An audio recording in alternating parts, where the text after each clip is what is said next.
জান্নাতে যেতে পারবে না। কয়টা বললাম? জোরে বলেন না কেন? 3। 1 নম্বর কাজ হলো, 1 নম্বর কাজ হলো বাবা, কেউ যদি কুফরি করে, কেউ যদি আপনার শিরিক করে, শিরিক বুঝেন তো নাকি? এই শিরিক বুঝেন না? আপনাদের দিকে আছে নাকি শিরিক? শিরিক কাকে বলে? আজকে আমাদের ভিতরে শিরিকে ভরপুর রে বাবা। আজকে আমাদের ভিতরে কত শিরিক দেখলেন।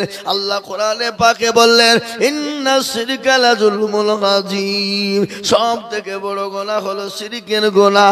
আল্লাহ সব গুনাহ মাফ করবে, কিন্তু শিরিকের গুনাহ আল্লাহ মাফ করবে না। আজকে শিরিক কাকে বলে বাবা শুনেনি? আজকে আপনার আর 10 বছর বিয়ে হয়ে গেল, চালতালা বেলতালা গাছতলা মেয়েদিতলা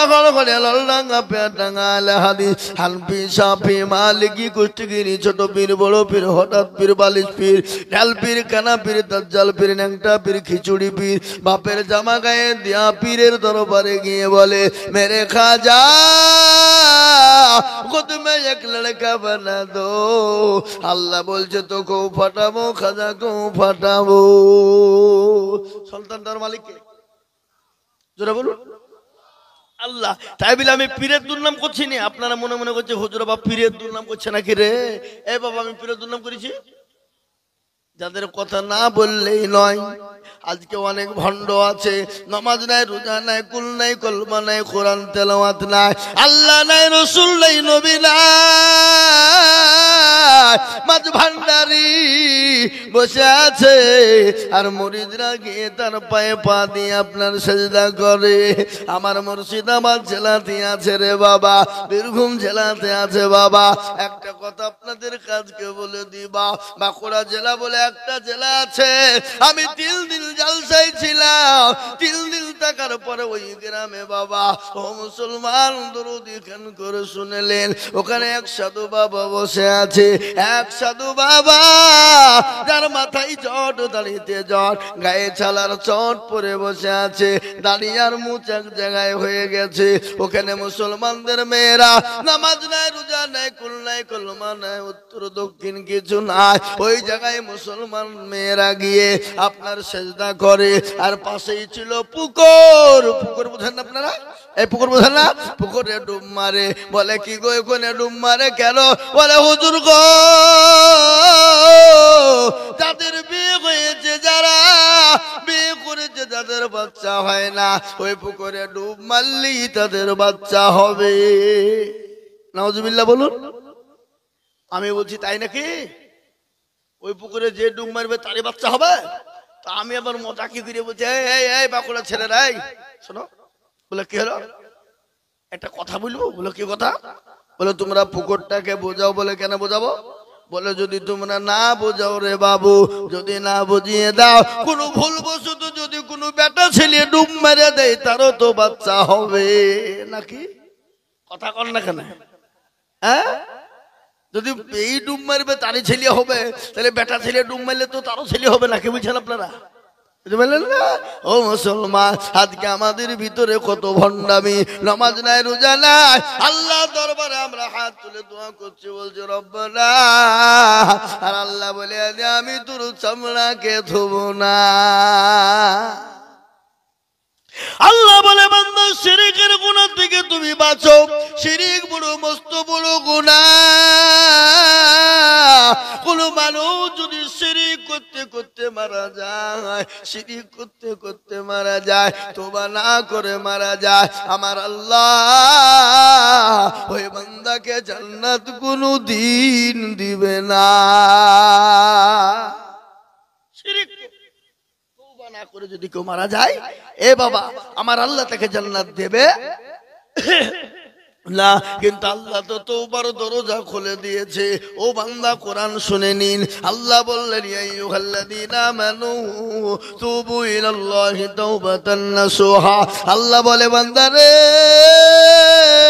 তুমি যতই বড় গুনাহ করো, আমাকে আল্লাহ একবার বলে মেনে নাও, আর আমার কাছে একবার তওবা চেয়ে নাও রে বান্দা, আমি আল্লাহ আমি তোমাকে ক্ষমা করে দেব, আমি তোমাকে মাফ করে দেব। জোরে বলুন সুবহানাল্লাহ, জোরে বলুন সুবহানাল্লাহ।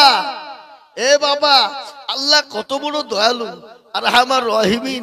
আল্লাহ তার বান্দাকে কত ভালোবাসে বাপ, কতটা? মা তার ছেলেকে যত না ভালোবাসে তার থেকে বেশি ভালোবাসেন কে?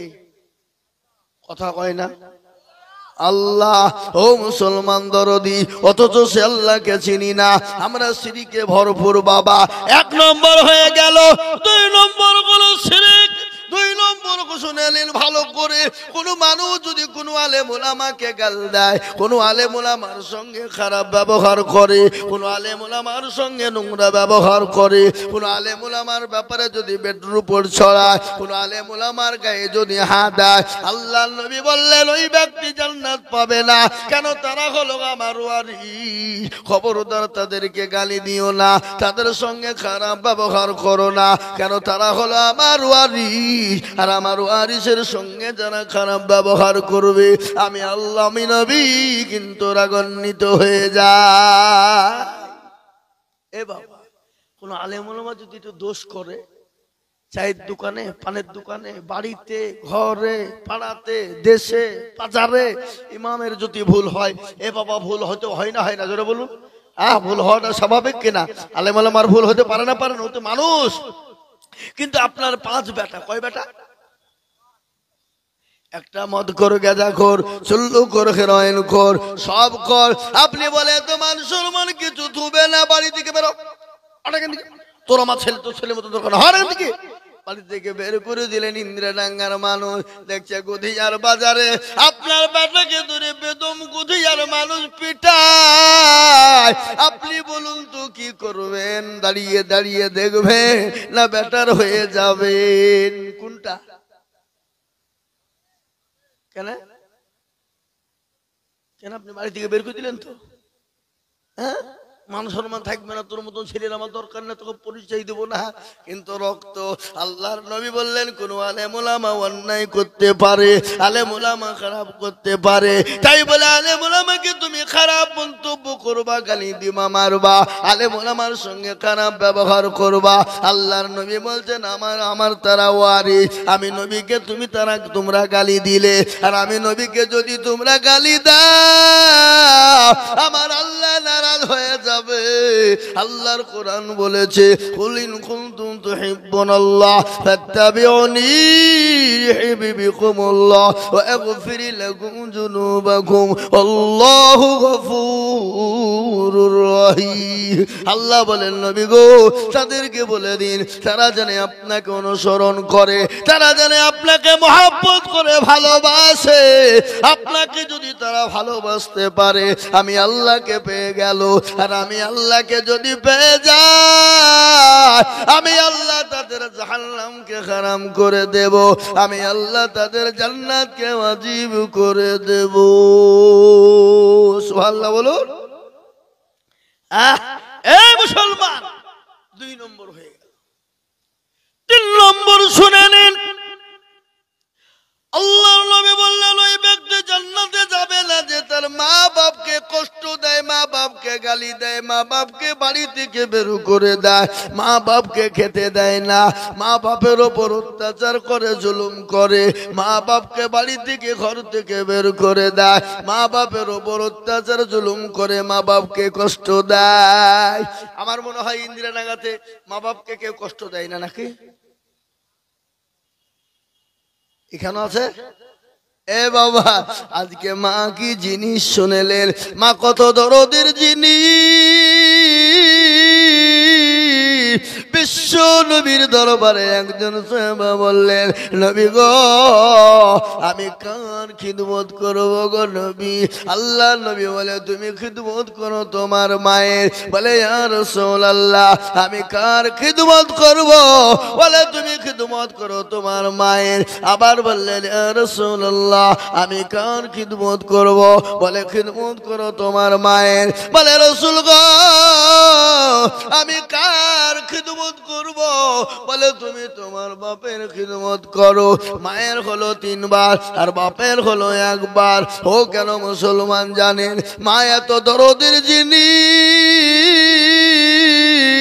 মা বড় দরদের জিনিস আপনি যতই কষ্ট দেন না কেন মাকে গালি দেন মাকে খেতে দেবেন না মাকে বাড়ি থেকে বের করে দিবেন হুড়মুড় করে ফেলে দিবেন বৃদ্ধাশ্রমে রেখে আসবেন কিন্তু মায়ের সঙ্গে দেখা না আপনি অনেক দিন পরে মায়ের সঙ্গে যদি দেখা হয় মার হাত কানা ধরে বলবে মা গো তুমি কেমন আছো মা আমাকে ক্ষমা করে দাও মা সেকেন্ডের মধ্যে সমস্ত রাগ পানি করে দিয়ে ওই মা আপনাকে সঙ্গে সঙ্গে ক্ষমা করে দেয় দেয় না এই কথা বলে দেয় কি দেয় না একটা কথা বলে হয়ে গেল একটা ছেলে বাপের একটাই সন্তান বড় আদরের সন্তান কলেজার টুকরা লাগতে জোগাড় কলেজার টুকরা নয়নের পুতুলি মা বাপ বড় কষ্ট করে আদর করে যত্ন করে যা ছিল সমস্ত বেঁচে কিনে তাকে আপনার বড় করিয়েছে পড়িয়েছে সুশিক্ষায় শিক্ষিত করেছে ছেলের বয়স 20 হয়ে গেল ছেলের বিবাহ দিয়ে দিল সুন্দরী রমণী মেয়ে বাড়িতে চলে এলো সুন্দরী বউ নিয়ে বাড়িতে চলে এলো আসার পরে 1-2 করতে করতে 1 বছর কেটে গেল বাপের সঙ্গে আলাদা হয়ে গেল বউয়ের বুদ্ধিতে মা বাপ আলাদা হয়ে গেল সে আলাদা ভিন্ন হয়ে গেল ছেলে বলছে শোনো গো আমি তো আমার মা বাপের একটাই সন্তান আর তো কেউ নাই তারা তো বড় হয়ে গেছে তারা তো খেটে খেতে পারবে না তারা তো চলতে পারবে না এক জায়গায় থাকলে কি হলো আর এমন বিটি এমন বউ এনেছে বাবা বলে শোনো শোনো শোনো তুমি যদি তোমার মা বাপকে নিয়ে চলো আমি তোমার ভাত কিন্তু খাবো না কেন এই ভেড়া দেখছে এরকম সুন্দর চকচিকে রোমান্টিক বউ পাবো না বুঝতে পারলেন না বলে মা বাপ চলে যায় যাক কিন্তু বউ ছাড়া যাবে না ভালো করে শুনেন মা বাপ চলে যায় যাক কিন্তু বউ ছাড়া যাবে না বইয়ের কথাই বিনু হয়ে গেল বাড়ি আলাদা করে নিল ইন্দ্রডাঙ্গার মানুষ বলে বউ বলছে শোনো গো এক জায়গায় থাকলে বড় ঝামেলা হবে চলো লালবাগে চলে যায় লালবাগে বাড়ি ভাড়া করে নিয়ে চলে গেল বলে না না না না বড় বাড়ি ভাড়া করতে হবে না বলে কোথায় থাকবো বলে আমার বাপের বাড়িতে গিয়ে থাকবো যতদিন তুমি বাড়ি না কিনতে পারবা ভাড়া না পাবা ততদিন আমার বাপের বাড়িতে থাকবা ওটাকে ঘর জামাই বলে কি বলে ঘর জামাই বলে না ঘর জামাই বলে 1-2 করতে করতে ইনকাম নাই কি করবে কোথায় যাবে টাকাও নাই বিল্ডিং ভাড়া করার মতন পয়সা নাই কিছুদিন পরে বইয়ের বুদ্ধিতে শ্বশুরের সঙ্গে পরামর্শ করে বলে জামাই বেটা তুমি তো আমার একমাত্র সন্তান তুমি একটা জামাই বললো তুমি বেটা বললেও তুমি আমার তো আর কেউ নাই রে বাবা আমার একটাই মেয়ে আমি কিছু টাকা দিই তুমি পাসপোর্ট করো বেচা লাগিয়ে কুয়াতের মাটিতে চলে যাও আমি জানি ওখানে নাকি বড় ইনকাম হয় আমাদের দেশের এত টাকার ওখানকার 1 টাকা 1 দিরহাম দিলে নাকি বহু টাকা হয়ে যায় ও বেটা জামাই তাড়াতাড়ি করে চলে যাও বউয়ের বুদ্ধি শ্বশুরের বুদ্ধি শাশুড়ির বুদ্ধিতে চলে গেল কুয়া 1-2 করতে করতে 2 বছর 3 বছর কেটে গেল ইনকাম করে বউয়ের অ্যাকাউন্টে পাঠিয়ে দেয় আর বউ এদিকে টাকা নিয়ে ফুর্তি অন্যজনের সাথে মারে এরকম আছে না নাই কথা কল কথা বলেন না কেন আজকে অধিকাংশ ঘরের মেয়েরা 95% ঘরের মেয়েরা আমি সব মেয়ের কথা বলবো না 95 ঘরের মেয়েরা 95 যাদের মেয়ে হয়েছে 95 মহিলারা কিন্তু আপনার সুধী নয় আজকে তারা সব পরকীয়াতে লিপ্ত হয়ে গেছে স্বামীকে যেন নতুন উপকারে বিদেশে পাঠিয়ে দেয় যে নতুন উপকারে কেরালা বোম্বাই পাঠিয়ে দেয় আর বাড়িতে আসতেই দেয় না যদিও আসে বিভিন্ন রকম রকমের বাহানা দিয়ে আবার তাড়িয়ে দেয়, বিভিন্ন রকমের কায়দা করে তাড়িয়ে দেয়। আর এরকম হাতের মোবাইল নিয়েছে বাবা, ও মুসলমান, তরকারি কুটে কানে মোবাইল, ভাত রান্না করে কানে মোবাইল, তরকারি বানাইতো কানে মোবাইল, এত ফোন এত ফোন, ওই ফোনের কারণে আপনার পরকীয়াতে লিপ্ত হয়ে যায় না? আর এখন আপনার দেখেন আইফোন মেয়েরা কম যাচ্ছে বাবা, 2 ছেলে 3 ছেলের মা বেশি পালাচ্ছে। কি বলছেন আপনারা বলেন? এখন তো লাইসেন্স বাপ তো বাপ, অত তো লাইসেন্স লাগবে না, মানে অন্য দিক বিলে চালিয়ে দেবো নাকি বলেন? কি বুঝতে পারলেন না আমার কথাটা? না থেকে ভাঙ্গি বলতে হবে? মুসলমান দরদে, আজকে আমাদের দেশে অনেক মেয়েরা পরকীয়াতে লিপ্ত হয়ে গেল। স্বামীর সঙ্গে মহব্বত নাই, ভালোবাসা নাই, স্বামীর সঙ্গে প্রেম নাই, প্রীতি নাই। যদি মেয়ে যদি অতি ভালো হয়, স্বামীকে কখনোই বিদেশে পাঠাবে না। আর যদিও পাঠাই, স্বামী গো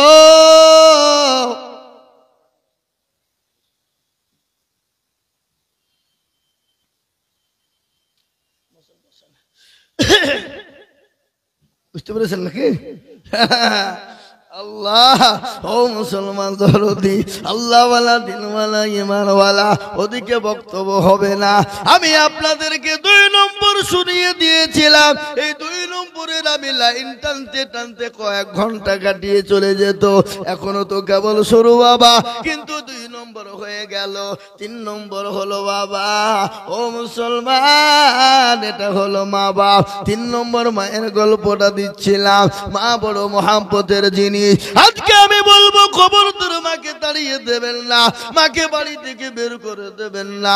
খবরদার, সন্তান আপনার বইয়ের কথা মাকে আলাদা করে দেয়, বাপকে আলাদা করে দেয়, আলাদা করে দিয়ে কুয়েতে পাঠিয়ে দিল। 1 বছর 2 বছর 3 বছর কেটে গেল।